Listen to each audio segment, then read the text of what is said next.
Assalamualaikum warahmatullahi wabarakatuh. Imam Al-Haddad yang memiliki nama lengkap Al-Imam Habib Abdullah bukan nama yang asing bagi telinga umat Islam Indonesia, bahkan kaum muslim di berbagai belahan dunia Islam. Terkenal sebagai pengarang kitab Rotibul Haddad dan Wirdul Latif, Imam Al-Haddad juga menjadi juru bicara Alawiyin yang merumuskan etika dan torekoh dalam perjalanan tasawuf Alawiyin yang berkembang dalam sejarah Islam. Sebagian besar ajarannya dianut kaum muslim tradisional dalam komunitas Sunni. Al-Imam Al-Alamah Habib Abdullah bin Alawi Al-Haddad dilahirkan di pinggiran kota Tarim, sebuah kota terkenal di Hadramaut, pada malam hari 5 Safar 1044 Hijriah dan dibesarkan di kota itu. Ayahandanya adalah As-Sayyid Alawi bin Muhammad Al-Haddad, seorang laki-laki soleh dan bertakwa. Di bawah bimbingan ayahandanya inilah ia memperoleh pelajaran Al-Quran dan menghafalnya. Di samping mendalami ilmu-ilmu lainnya, kendati telah kehilangan penglihatan mata sejak kecil, ia dikenal sebagai seorang tokoh sufi besar nan cerdas. Nasab Habib Abdullah bin Alwi Al-Haddad. Al-Habib Abdullah bin Alwi bin Muhammad bin Ahmad bin Abdullah bin Muhammad bin Alwi bin Ahmad bin Abu Bakar bin Ahmad bin Abu Bakar bin Ahmad bin Muhammad bin Abdullah bin Al-Faqih Ahmad bin Abdurrahman bin Alwi Ambil Faqih bin Sayyidina Al-Imam Muhammad Sohib Marbat bin Sayyidina Al-Imam Khalil Qasam bin Sayyidina Alwi bin Sayyidina Al-Imam Muhammad Sohib As-Soma'ah bin Sayyidina Imam Alwi Sohib Syamil bin Sayyidina Imam Ubaidillah Sahibul Arad bin Sayyidina Imam Muhajir Ahmad bin Sayyidina Imam Isa Ar-Rumi bin Sayyidina Imam Muhammad An-Naqib bin Sayyidina Al-Imam Ali Al-Uraidi bin Sayyidina Imam Ja'far As-Sadiq bin Sayyidina Imam Muhammad Al-Bakir bin Sayyidina Imam Ali Zainal Abidin bin Sayyidina Imam Ash-Shahid Syababul Jannah Sayyidina Al-Husain radhiyallahu anhum ajma'in. Kata-kata bijak Imam Al-Haddad. Barang siapa yang tidak merasa cukup dengan sedikit harta yang dimilikinya, maka harta yang banyak pun tidak akan pernah membuatnya puas. Barang siapa tidak mengamalkan sedikit ilmu yang dimilikinya, maka ketika memiliki ilmu yang banyak pun dia tidak akan mengamalkannya. Beban menyimpan rahasia lebih ringan daripada perasaan khawatir akan terbongkarnya rahasia yang kau ceritakan kepada seseorang. Seburuk-buruk orang miskin adalah dia yang ingin menjadi kaya karena tidak rela menjadi orang miskin. Sedangkan sebaik-baik orang kaya adalah dia yang tidak berkeberatan untuk menjadi orang miskin. Merendahkan diri kita ketika memiliki kedudukan tinggi, menampakkan kecukupan ketika berada dalam kekurangan, dan hidup sederhana ketika memiliki kekayaan merupakan wujud dari akhlak mulia.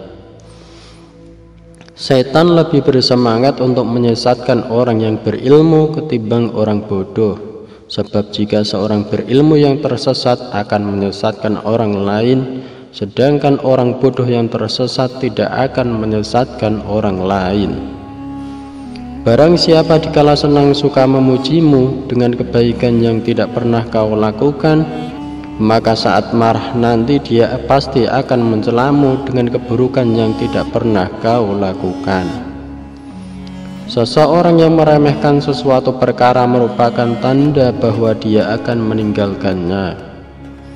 Barang siapa menempatkan dirinya di hadapan Allah seperti budak di hadapan tuannya, maka dia akan meraih semua kesempurnaan. Di dunia ini tidak ada makhluk yang lebih bodoh dari seseorang yang mengetahui sesuatu yang baik tetapi dia tidak mengerjakannya, dan mengetahui yang buruk tetapi justru melakukannya.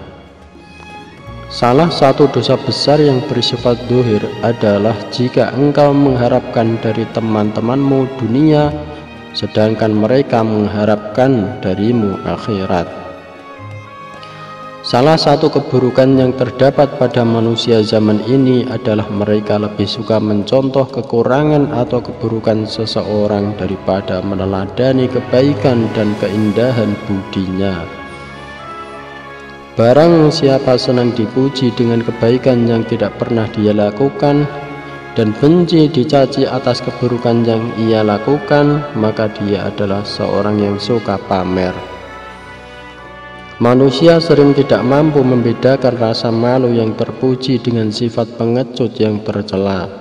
Perasaan malu yang mencegahmu dari berbuat baik dan mendorongmu untuk bermaksiat, dia adalah sifat pengecut yang tercela, bukan rasa malu yang terpuji, sebab rasa malu akan selalu membawa kebaikan.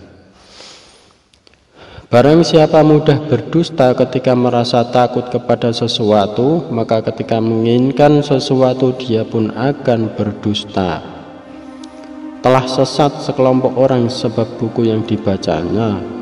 Seseorang tidak akan menjadi alim besar kecuali dengan guru yang membimbing dan menuntunnya, bukan dengan buku yang dibacanya. Waktu-waktumu yang paling beruntung ialah waktu yang tidak hilang mengikuti hawa nafsumu, dan waktu-waktumu yang paling merugi adalah waktu yang hanyut bersama nafsumu. Tundukkan akalmu untuk memuliakan ilmumu, dan tundukkan nafsumu untuk memuliakan akalmu. Termasuk menentang takdir jikalau seseorang memandang buruk dari perlakuan saudaranya yang berada di luar kendalinya. Siapa yang baik niatnya pasti menggapai angannya. Seseorang hamba yang benar-benar mengerti bahwa ia adalah seorang hamba Allah Subhanahu wa Ta'ala, maka ia tidak akan meninggikan kesempurnaan sedikit pun. Sebuah kebiasaan jika telah kuat, maka hal itu akan melekat pada pribadi orang tersebut. Paling bodohnya manusia adalah seorang yang bertambah luas pengetahuannya tentang kekuasaan rahmat Allah Subhanahu wa Ta'ala, namun ia semakin berani berbuat maksiat terhadapnya. Menyaksikan orang-orang yang lebih mementingkan kehidupan dunia dapat menghapus cinta akhirat dari hati. Maka bagaimana jika selalu duduk bersama mereka, berkumpul dan berteman dengan mereka? Ketika hati baik, maka keadaan lahir akan mengikuti kebaikan itu pula. Ini merupakan sebuah kepastian. Ilmu akan menuntutmu sampai engkau telah mengamalkannya. Jika engkau telah mengamalkannya, maka ilmu itu akan menjadi milikmu. Ilmu adalah musuh selama tidak diamalkan. Dia akan menjadi penolong ketika sudah diamalkan. Zikir adalah makanan bagi setiap hati yang diberi petunjuk dan obat bagi setiap hati yang menderita. Cukup bagiku ilmu Allah, mengetahui keadaanku dan atas apa yang sedang kuusahakan. Doaku dan harapanku menjadi saksi bahwa aku perlu kepadanya. Berbuatlah baiklah, berbuat baiklah dengan berakhlak mulia. Kamu akan beruntung di tempat kembalimu kelak akhirat. Barang siapa yang memperhatikan dunia ini dengan matanya, pastilah dia akan melihat kepada penipuan dan kepalsuan. Akan tetapi barang siapa memperhatikan dunia ini dengan mata hatinya, maka dia akan melihat dunia ini seperti debu-debu yang berterbangan. Langkah awal seorang manusia yang harus ditempuh dalam perjalanannya menuju Allah adalah taubat. Keimanan merupakan perpaduan antara ucapan dan perbuatan, bertambah karena melakukan ketaatan dan berkurang karena melakukan kemaksiatan. Muliakanlah saudara-saudaramu dengan kemuliaan yang dapat engkau lakukan terus-menerus. Jikalau hal itu tidak engkau lakukan, maka hubunganmu dengannya akan bertambah jauh dan lambat laun akan menjadi putus. Upayakanlah agar kalian selalu bersahabat dengan orang-orang yang berakhlak mulia, agar dapat meneladani perilaku baik mereka dan sekaligus menggali keuntungan dari perbuatan dan ucapan mereka. Tidak dapat dianggap sebagai saudara seseorang yang dapat memberikan kebaikan namun ia tidak mau melakukannya.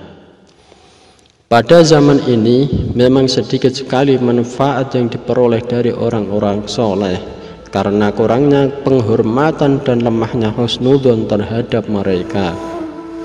Janganlah engkau berteman kecuali dengan seseorang yang dapat memenuhi hak-hak dirinya sendiri dan dia tidak menghujat untuk menuntut hakmu karena ia telah memenuhi haknya sendiri. Awal derajat kesolehan seseorang adalah apabila dia mencintai orang-orang soleh. Orang yang tidak mencintai orang-orang soleh maka ia bukan dari kalangan orang-orang soleh. Cara untuk mendekati Allah adalah dengan memandang orang-orang soleh dan kita dipandang oleh mereka. Apabila engkau hendak berteman dengan seseorang, perhatikanlah 5 perkara darinya: akal yang baik, budi pekerti yang baik, perilaku yang soleh, tidak berambisi pada dunia, dan tidak sombong. Sungguh suatu hal yang membuat kagum yaitu seseorang yang mencari dunia namun ia selalu berhati-hati dari mana memperolehnya dan apakah manfaat dari yang diperolehnya, serta dengan keyakinan kuat meninggalkan dan menghindar dari harta dunia itu. Rela menerima takdir harus seiring dengan tidak adanya protes kepada Allah Subhanahu wa Ta'ala, sehingga yang tersisa hanyalah mencari apa yang harus dicari dan menjauhi apa yang harus dijauhi. Ketahuilah bahwa rizki itu telah ditentukan dan telah dibagikan oleh Allah Subhanahu wa Ta'ala. Di antara hamba-hambanya ada yang diluaskan rizkinya dan dilapangkan kehidupannya, dan dikurangkan rizkinya menurut kebijaksanaannya. Bersifatlah qanaah, cukup atas apa yang ditentukan Allah bagimu. Jika harta yang sedikit tidak mencukupi seseorang, maka harta banyak pun tidak akan cukup baginya. Begitu juga seseorang yang tidak dapat memanfaatkan ilmu sedikit, maka ia tidak dapat pula memanfaatkan ilmu yang banyak.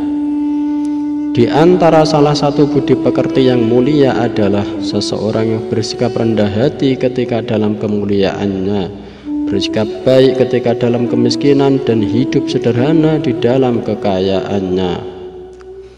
Bersyukurlah atas nikmat dengan melihat pemberi nikmat, singkirkan apa yang memalingkannya dari jalan taat.